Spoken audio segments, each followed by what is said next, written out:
Hi friends, welcome to Discussion Zone. Next நம்ம பார்க்க போகிற டாபிக் சீரீஸ். இந்த சீரீஸில் நம்ம ரெண்டு சீரீஸ் வந்து பார்க்க போகிறோம். ஒன்று மெக்லாரின்ஸ், இன்னொன்று வந்து டெய்லர். ஓகேவா? இப்போ இந்த ஃபர்ஸ்ட் ஒன்று பாருங்கள், Z ஈக்குவல் டு 0 அப்படின்னு சொல்லிட்டு நம்ம ஃபர்ஸ்ட் இதை தான் பார்க்க போகிறோம். Z ஈக்குவல் டு 0 அப்படின்னு சொல்லிட்டு ஒரு சின்ன கண்டிஷன் வந்துருச்சு அப்படின்னால அது வந்து மெக்லாரின் சீரீஸ் தான். ஓகேவா? ஸோ அதில் இருக்க கொஞ்சம் எக்ஸ்பான்ஷன்ஸை பற்றி நம்ம இப்போ பார்க்க போகிறோம். ஓகே, ஸோ ஃபர்ஸ்ட் வந்து எக்ஸ்போனன்ஷியல் பவர் Z, இதோட எக்ஸ்பான்ஷன் எப்படி இருக்கு பாருங்க. Z power 0 divided by 0 factorial, then Z power 1 plus Z power 1 divided by 1 factorial plus Z power 2 divided by 2 factorial, then Z cube divided by 3 factorial. இதோட formation எப்படி இருக்கும் பாருங்க. summation of n is equal to 0 to infinity. ஓகேவா? 0 to infinity Z power n divided by n factorial. இந்த மாதிரியான ஃபார்மேஷன்ல தான் இது இருக்குது. எக்ஸாம்பிள் பாருங்க. இப்போ Z power இந்த இடத்துல 0 அப்படி, அதாவது எண்ணுக்கு வந்து நம்ம 0 போட்டோம்னா இங்கே கீழே 0 ஃபேக்டரின்னு வரும். அதே மாதிரி 0 டு இன்ஃபினிட்டி அது வந்துட்டு இன்க்ரீஸ் ஆகிட்டே போகும் கிராஜுவலாக 1 2 3 4ன்னு சொல்லிட்டு. ஓகேவா? ஸோ இதுதான் இதோட ஒரு சின்ன ஃபார்மேஷன், இந்த ஒரு எக்ஸ்பான்ஷனுக்கானது. தென் செகண்ட் வந்து சைன் இசட் அப்படின்னு சொல்லி கொடுத்துருக்காங்க. இதோட எக்ஸ்பான்ஷன் எப்படி இருக்கும் பாருங்க. Z power 1 divided by 1 factorial minus Z power cube, Z cube divided by 3 factorial plus Z power 5 divided by 5 factorial, then so on. ஓகேவா? இதில் ஒரு ரெண்டு விஷயம் நோட் பண்ணுங்க. ஒன்று என்ன அப்படின்னா, ப்ளஸ் மைனஸ்ன்ற சீக்வன்ஸ் வரும். ஃபர்ஸ்ட் பாருங்க, ப்ளஸில் இருக்கு வேல்யூ, தென் மைனஸில் இருக்கு, தென் ப்ளஸில் இருக்கு, தென் மைனஸில் இருக்கு. இது இப்படியே தான் கடைசி வரை அப் டு எண்டு வரை மூவ் ஆகும். ஸோ ப்ளஸ் மைனஸ் அப்படின்ற ஒரு சீக்வன்ஸில் இருக்கு. தென் ஆட் பவர், அதாவது நீங்கள் எங்கெல்லாம் நீங்கள் சைன் யூஸ் பண்ணுறீங்களோ இது வந்து பேசிக் ஞாபகம் வச்சுக்கோங்க. அதாவது சீரீஸில் வந்துட்டு இது ஒரு பேசிக். நீங்கள் சைன் யூஸ் பண்ணுற இடத்துல வந்துட்டு ப்ளஸ் அதாவது ஆட் பவர் தான் இருக்கும். கொடுக்கக்கூடிய அந்த வேல்யூஸ்க்கு வந்துட்டு 1 3 5 7ன்ற ஒரு ஆட் பவர்ஸ் மட்டும்தான் இருக்கும். அதே மாதிரி காஸ்க்கு பார்த்தீங்க அப்படின்னா ஈவன் பவர்ஸாக தான் இருக்கும். 0 2 4 6 அப்படின்னு சொல்லிட்டு தான் இருக்கும்.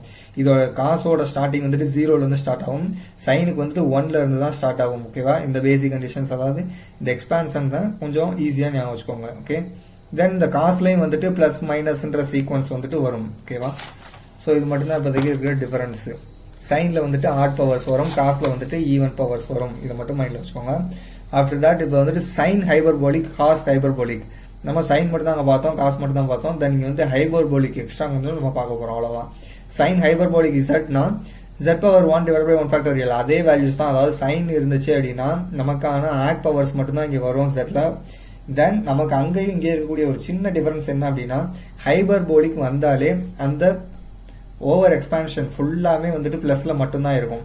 இப்போ சைன் ஃபுல்லாகவே ப்ளஸில் தான் இருக்கும், தென் காசும் பார்த்தோம்னா ஃபுல்லாக ப்ளஸில் தான் இருக்கும். இதில் ப்ளஸ் மைனஸ் அப்படின்ற சீக்வன்ஸே வராது. பட் அங்கே இருக்கக்கூடிய அதே விஷயம் இங்கே இருக்குது. என்ன அப்படின்னா, ஆட் பவர், சைன்னாலே ஆட் பவர் மட்டும்தான் வரும், காசுனாலே ஈவன் பவர் மட்டும்தான் வரும். ஓகேவா? இதை மைண்டில் வச்சுக்கோங்க. ஆஃப்டர் தட் 6 வந்து log of 1 plus Z is equal to Z power 1 divided by 1 minus Z square divided by 2 plus Z cube divided by 3 minus Z power 4 divided by 4. இதுக்கான சின்ன சின்ன கண்டிஷன் என்ன பாருங்க. ஃபர்ஸ்ட் இது பிளஸ் மைனஸ்ன்ற சீக்வன்ஸ்லேயே வருது. ஓகேவா? First value plus, second value minus அப்படின்ற சீக்வன்ஸ்லேயே வந்துட்டு இருக்கு. Then Z power n divided by n சொல்லிட்டு வருது. இதை நம்ம வந்துட்டு நம்ம ஃபர்ஸ்ட் எடுத்த மாதிரி எக்ஸ்பான்ஷன் எடுத்துக்கூடாது, சம்மேஷன் ஆஃப் அப்படின்னு சொல்லி எடுக்க முடியாது. பிகாஸ் இதில் வந்துட்டு சீக்வன்ஸ் சேஞ்ச் ஆகுது, அதாவது பிளஸ் மைனஸ்ன்ற சீக்வன்ஸ் வர்றதுனால நம்ம அப்படி எடுக்க முடியாது. ஓகேவா?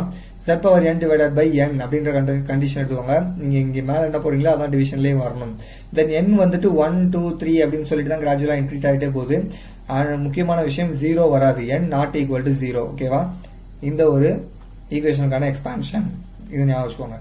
தென் இம்பார்ட்டன்ட் சீரீஸ், இந்த ஒரு 4 சீரீஸ் மட்டுமே ரொம்ப ரொம்ப இம்பார்ட்டன்ட். ஸோ இதை நல்லா மைண்டில் வச்சுக்கோங்க. சிம்பிளாக எப்படி ஈஸி தான் இது. 1 plus Z the whole power -1 அப்படின்னு இருக்குன்னா ஒன்றும் கிடையாது. இந்த -1 உள்ள மல்டிப்ளை பண்ணுங்க, that's all. Okay, so 1 minus Z சொல்லிட்டு வருமா, -1 நம்ம உள்ள மல்டிப்ளை பண்ணால் 1 minus Z வரும். After that plus Z square minus Z cube plus Z power 4. இந்த நீங்கள் சிம்பிளாக வந்துட்டு, அதாவது ஈவன் வேல்யூ வர்றதுல நம்ம ப்ளஸ் ஒன்றும் மற்ற இடத்துல வந்து மைனஸ் ஒன்றும் கொண்டு வாங்க. அதர்வைஸ் உங்களுக்கு ப்ளஸ் மைனஸ் அப்படின்ற ஒரு சீக்வன்ஸ் ஃபார்ம் ஆயிடுச்சு அப்படின்னாலே அப் டு எண்டு வரை அது ப்ளஸ் மைனஸ்ன்னு சேஞ்ச் ஆகிக்கிட்டே தான் வரும் ஒவ்வொரு ஈக்குவேஷனுக்கும். ஓகேவா? ஒவ்வொரு வேல்யூஸ்க்கும் சேஞ்ச் ஆகிட்டே தான் வரும். தென் செகண்ட் ஒன்று பாருங்க, அதே மாதிரி தான் 1 minus Z the whole power -1 இருக்கு. இந்த -1 உள்ள மல்டிப்ளை பண்ணிடுங்க. ஆல்ரெடி உள்ள ஒரு மைனஸ் இருக்கிறதுனால அது பிளஸ் ஆயிடும். ஸோ 1 plus Z இப்போ ரெண்டுமே பிளஸ்ன்னு வந்திருக்கான். ஸோ ஃபர்ஸ்ட் ரெண்டு வேல்யூவை நீங்கள் ஃபோக்கஸ் பண்ணாலே போதும். ரெண்டுமே பிளஸ் வந்திருக்காங்க, எல்லாமே அடுத்து பிளஸ் தான். So 1 plus Z square plus Z cube அதே மாதிரி கிராஜுவலாக இன்க்ரீஸ் ஆகும், எந்த வித சேஞ்சஸும் கிடையாது. தென் 1 plus Z the whole power -2 இருக்கு. ஸோ இதை மறுபடியும் உள்ள மல்டிப்ளை பண்ணுங்க.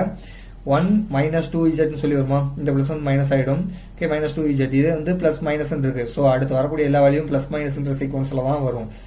1 minus 2z plus 3z square வருவோம். இது வந்துட்டு கிராஜுவலாக இன்க்ரீஸ் ஆகிட்டே வரும். 2 3 4 5 அப்படின்னு சொல்லிட்டு இன்க்ரீஸ் ஆகிட்டு வரும். ஆஃப்டர் தட் இந்த z வந்துட்டு பவரில் இன்க்ரீஸ் ஆகிட்டே வரும்.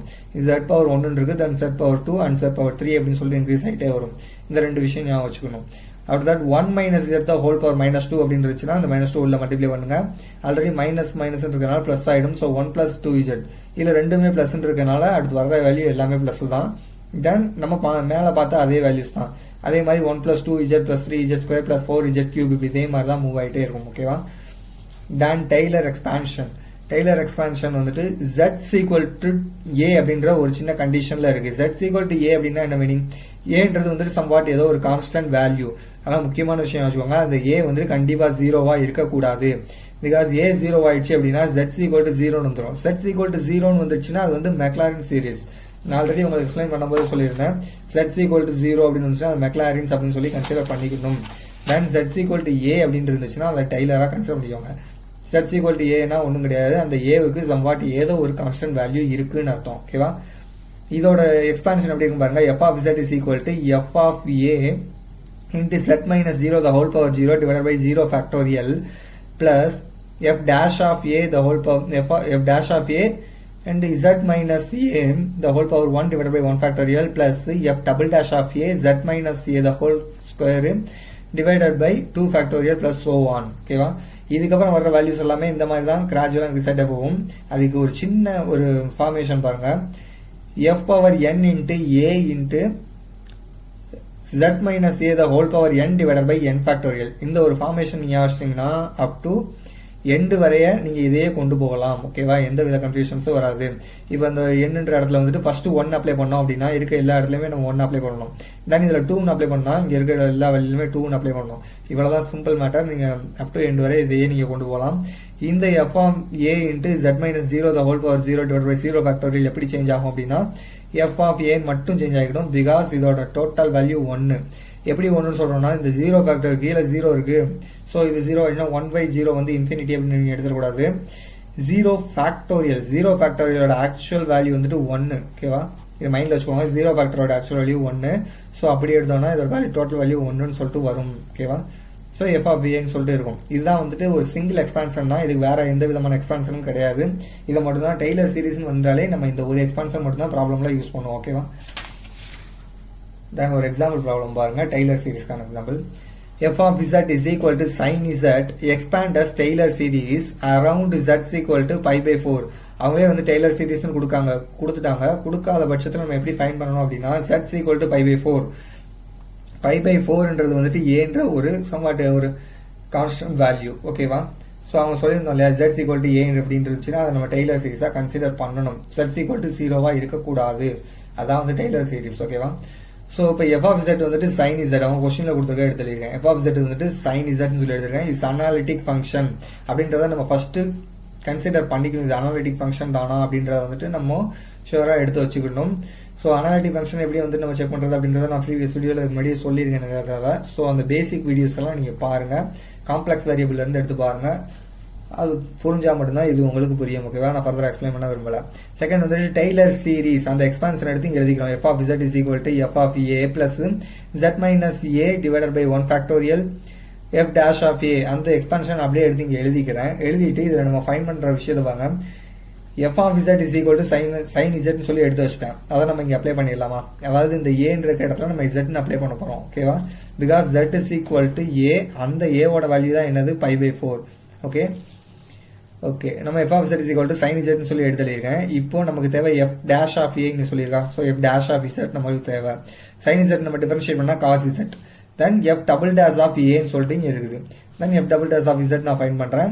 இங்கே cos z நான் டிஃபரன்ஷியேட் பண்ணால் மைனஸ் sin zன்னு சொல்லிட்டு வரும். தென் ஃபர்தராக அதே மாதிரி f triple dash of zன்னு சொல்லி எடுத்தோம்னா minus cos z. Because sin zோட டிஃபரன்ஷியேஷன் வந்துட்டு cos z மட்டும்தான். இந்த மைனஸ் ஃப்ரண்ட்டில் இருக்கனால இங்கேயும் மைனஸ் இருக்குது. ஓகே? தென் இப்போ இந்த வேல்யூஸில் நம்ம இந்த z இருக்குல்ல இந்த வேல்யூஸில் வந்துட்டு pi/4 எடுத்து அப்ளை பண்ண போகிறோம். Because z equal to a அந்த ஏவோட வேல்யூ pi/4. ஓகேவா? So f of pi/4 apply பண்ணால் sin of pi/4 வந்து 1/√2. அதே மாதிரி காஸ் ஆஃப் 5/4ம் 1/√2 தான். ஓகேவா, சேம் வேல்யூ தான். தென் இப்போ இந்த இடத்துல நம்ம வந்து மைனஸ் எக்ஸ்ட்ரா இருக்கிறதுனால -1/√2 -1/√2ன்னு வரும். இப்போ இந்த எல்லா வேல்யூவும் எடுத்து நம்ம இந்த எக்ஸ்பான்ஷனில் அப்ளை பண்ணாலே ப்ராப்ளம் கம்ப்ளீட்டட். ஓகேவா, sin z is equal to 1/√2 நான் காமனாக எடுத்திருக்கேன் into 1 plus z minus 5/4 divided by 1 factorial minus z minus 5/4 the whole square divided by 2 factorial minus z minus 5/4 the whole cube divided by 3 factorial சொல்லி எடுத்து எழுதியிருக்கேன். ஓகேவா, and simple. இது நீங்கள் ஒரு நோட்ஸ் எடுத்து வச்சுக்கோங்க, இது உங்களுக்கு யூஸ் ஆகும். Okay, thank for the problems. நம்ம நெக்ஸ்ட் வீடியோவில் வந்து பார்க்கலாம்.